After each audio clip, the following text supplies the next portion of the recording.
Right, I'm going to attempt to do a video on the hallucinogenic experience and what it did mean to me and possibly still does mean to me, maybe. So, bit of background.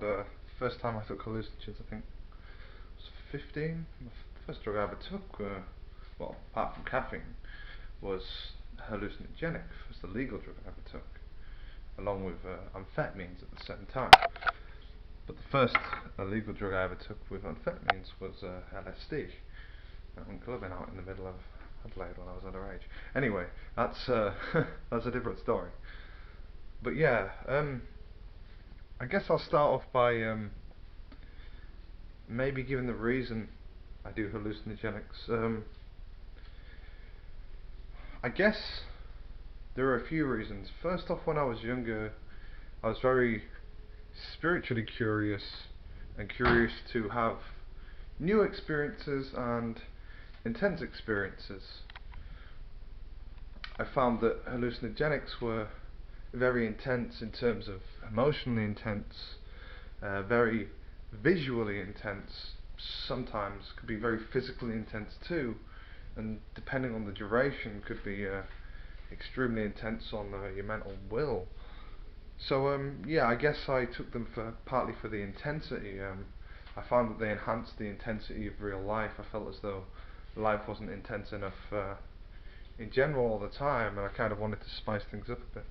And then yes, the other reason is I guess the spiritual aspect, but that didn't come with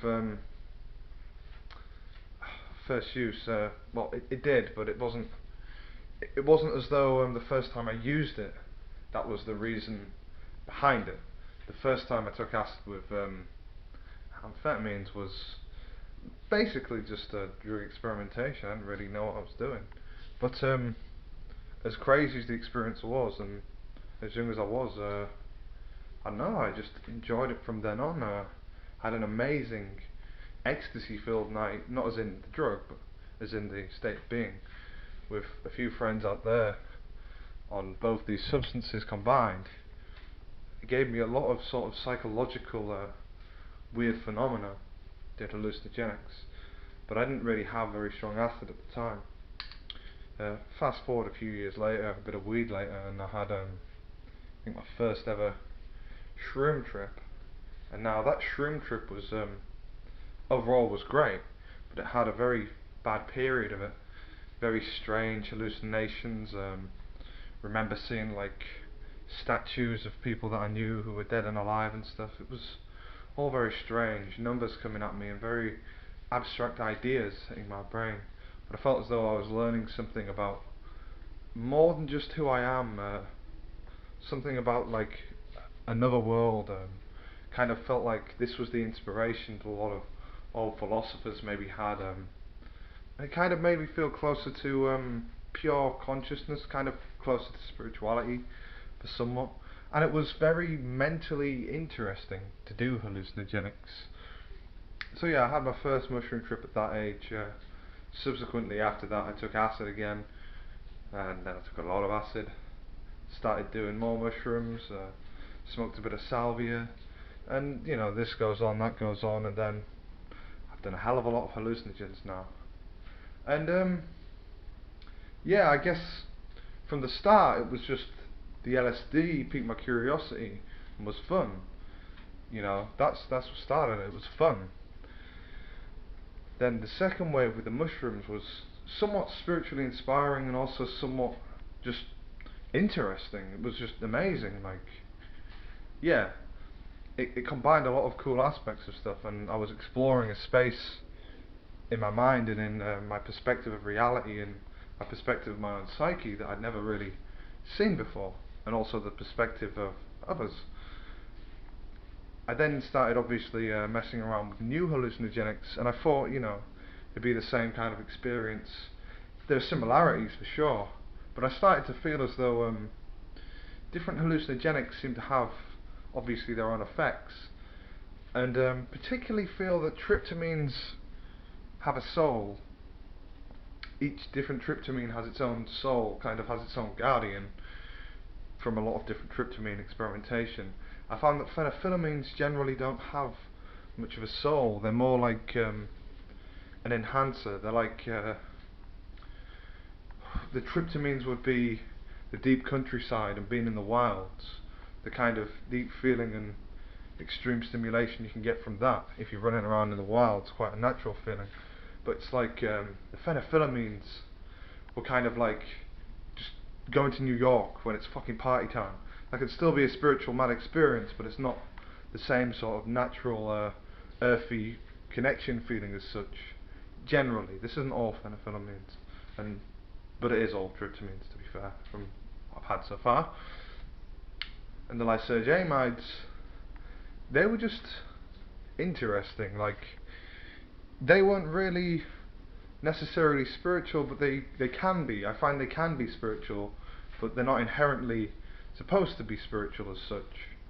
It's more that they are psychologically very freeing. They allow you to explore very strange concepts with a relaxed mind, is what I found with the lysergamides. So yeah, essentially I started taking them for fun. I started exploring the different hallucinogenics, and just sort of experiencing different attributes of my own personality, different attributes of psychological phenomenon, different concepts in my head, along with the hallucinogenic stimulation. And I had a lot of very good experiences with very close friends. I made quite a few close friends through and on hallucinogenics.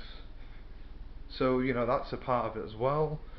And I've also built up very strange actual, what I'd deem as maybe spiritual connections from taking hallucinogenics and from taking them with other people, definitely. There are bonds I've made with people under the influence of hallucinogenics that I don't think I understand the depth of, because it's hard to fathom what it really does to you in a lot of ways.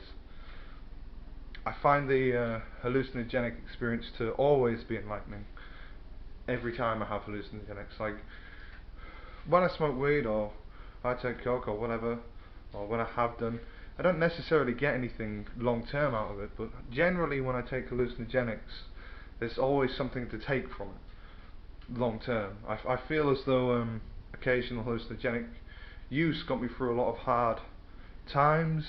I feel like because of the ego death and sort of the personality adaptations and the psychological phenomena surrounding it, that it was a very good tool to orientate your own mind, your own perspective, and learn how to shift perspectives very quickly whilst not under the influence.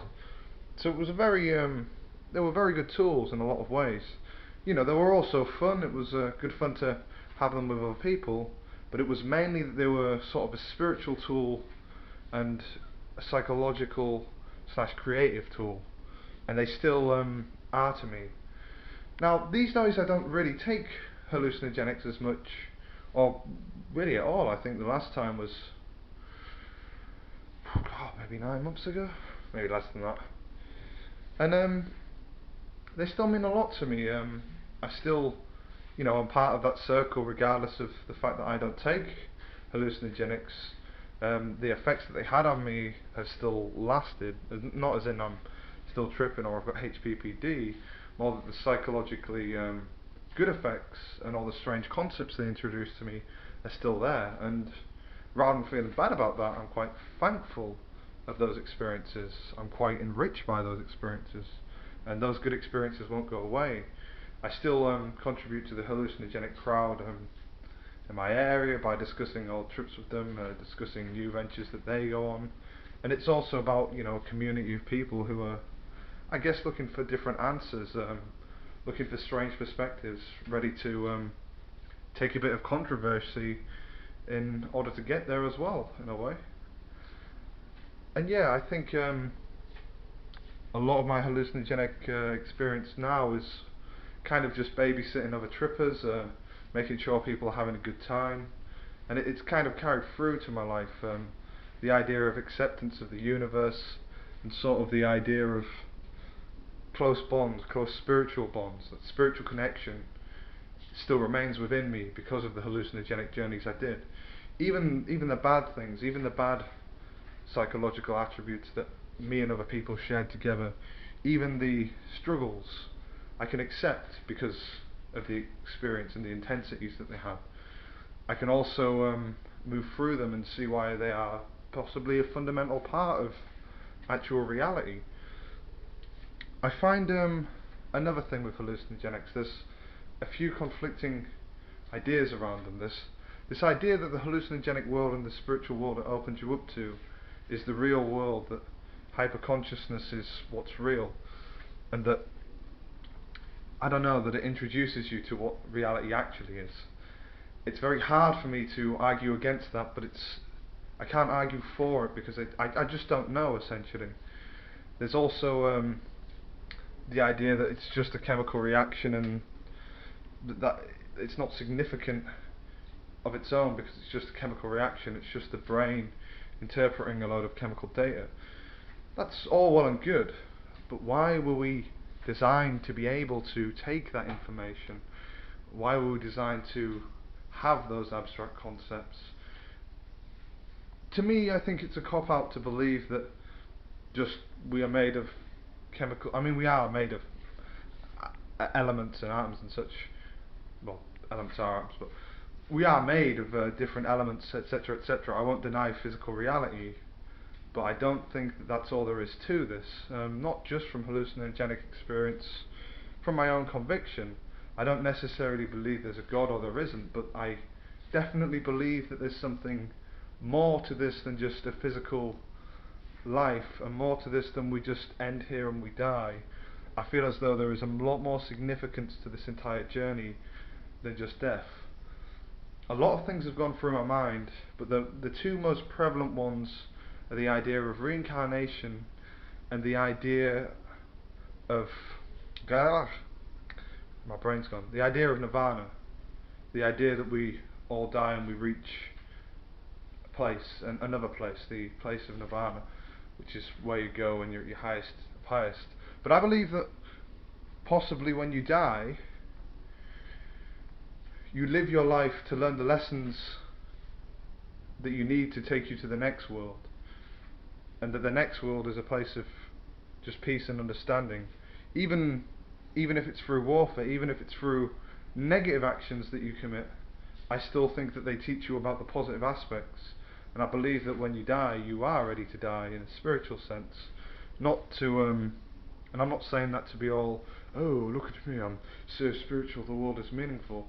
I genuinely believe that that could be the way our reality is. It could also be that it's just the Matrix, but again, even if it is just the Matrix, even if a lot of other things, still fundamentally why is hard to answer, and it's hard for me to take the answer of this is all meaningless or this will all end and that's meaningless. An ending doesn't necessarily get rid of any meaning, because an ending of anything is a continuation of another thing as far as I'm concerned. I even believe that if the universe eventually dies, it will just be recreated, it will be pulled out of something else. I don't believe that death is permanent, and in the same way that life isn't permanent, I don't believe that death is permanent. And I think consciousness is more than physical reality. I think physical reality is a playing field where conscious beings play and they have concepts introduced to them. I sort of take the belief that we're not animals with some kind of crazy consciousness or who just evolved a weird brain to survive. I feel like we are divine beings living within an animal, which makes it hard for us to really know what we're supposed to do. But yeah, for me, hallucinogenics have expanded my mind a lot, and there will always be a big part of me. There'll always be something that I personally love, and yeah, I'd have to attribute very large psychological factors in my life to. Anyways, that's my perspective on hallucinogenics and the hallucinogenic experience in short. Not my perspective on consciousness, just hallucinogenics. So yeah, thank you for listening, and I hope you enjoyed. Oh.